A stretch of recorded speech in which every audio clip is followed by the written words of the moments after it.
এই ভিডিওটি মাত্র কয়েকদিন আগের। সনাতন ধর্মাবলম্বীদের কাছে মহাদেব নামে খ্যাত শিবের মন্দির পঞ্চভক্তরা ডুবে যাচ্ছিল বিয়াস নদীর জলে। গোটা ভারতের পুণ্যার্থীদের কাছে অত্যন্ত পবিত্র এই মন্দির সম্পর্কে নানা গল্পগাথা প্রচলিত আছে। বলা হয়ে থাকে, সদা জাগ্রত এই মন্দির রক্ষা করে হিমাচলের মান্ডি সহ গোটা অঞ্চলকে।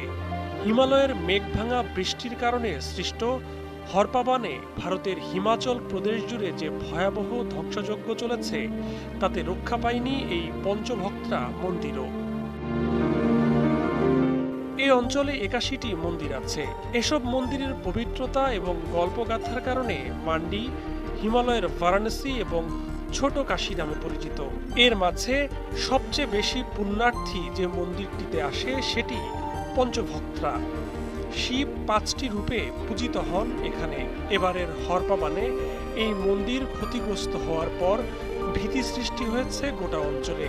বিশেষ করে সামাজিক মাধ্যমে অনেকে এটি সৃষ্টিকর্তার রোষ হিসেবে বর্ণনা করেছেন। ফুঁসে ওঠা বিয়াস নদীর জলের তোড়ে একে একে ভেঙে পড়েছে রাস্তাঘাট, ভেঙে পড়ে একের পর এক বাড়িও। টানা প্রবল বৃষ্টির কারণে হিমাচল প্রদেশে ব্যাপক ক্ষয়ক্ষতি হয়েছে। হিসাবকৃত ক্ষয়ক্ষতি ৩,০০০ কোটি রুপি থেকে ৪,০০০ কোটি রুপির মধ্যে দাঁড়িয়েছে বলে জানা গেছে। মৃতের সংখ্যা পৌঁছেছে ৮০ জনে। ভূমিধসের কারণে রাজ্যটির ১৩০০-র বেশি রাস্তা বন্ধ হয়ে গেছে বলে জানিয়েছে রাজ্যটির দুর্যোগ মোকাবেলা বিভাগ। এসব সড়কের মধ্যে চণ্ডীগড় মানালি ও সিমলা কালকা মহাসড়কও রয়েছে। রাজ্যটির ৪০টি সেতু ক্ষতিগ্রস্ত হয়েছে। রাজ্যের সব স্কুল ১৫ই জুলাই পর্যন্ত বন্ধ ঘোষণা করা হয়েছে। দুর্যোগ কবলিত এলাকাগুলোর ২০,০০০ মানুষকে তাদের ঘরবাড়ি থেকে সরিয়ে নেওয়া হয়েছে। হিমাচল দিয়ে যে ধ্বংসযজ্ঞ শুরু তা এখন ছড়িয়ে পড়েছে গোটা উত্তর ভারত জুড়ে। ভারতের রাজধানী দিল্লির পাশ দিয়ে বয়ে যাওয়া যমুনা নদীর পানির উচ্চতা রেকর্ড ভেঙেছে।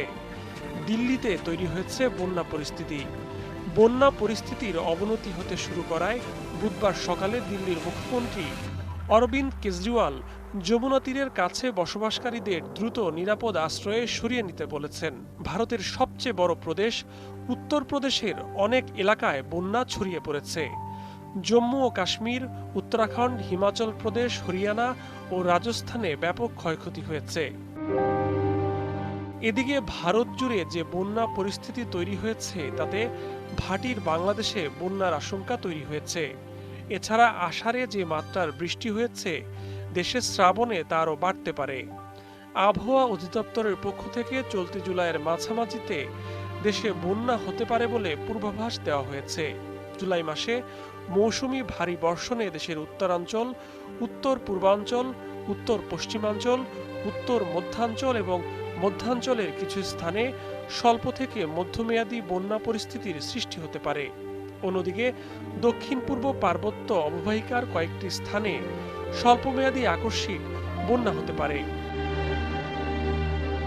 বঙ্গোপসাগরে ২-১টি লঘুচাপ সৃষ্টি হতে পারে, যার মধ্যে একটি মৌসুমী নিম্নচাপে রূপ নিতে পারে বলেও আবহাওয়া অধিদপ্তরের পক্ষ থেকে জানানো হয়েছে। পানি উন্নয়ন বোর্ডের বন্যা পূর্বাভাস ও সতর্কীকরণ কেন্দ্র রোববার এক সংবাদ বিজ্ঞপ্তিতে জানিয়েছে, দেশের উত্তর পূর্বাঞ্চলের প্রধান নদীগুলোর পানি বৃদ্ধি পাচ্ছে।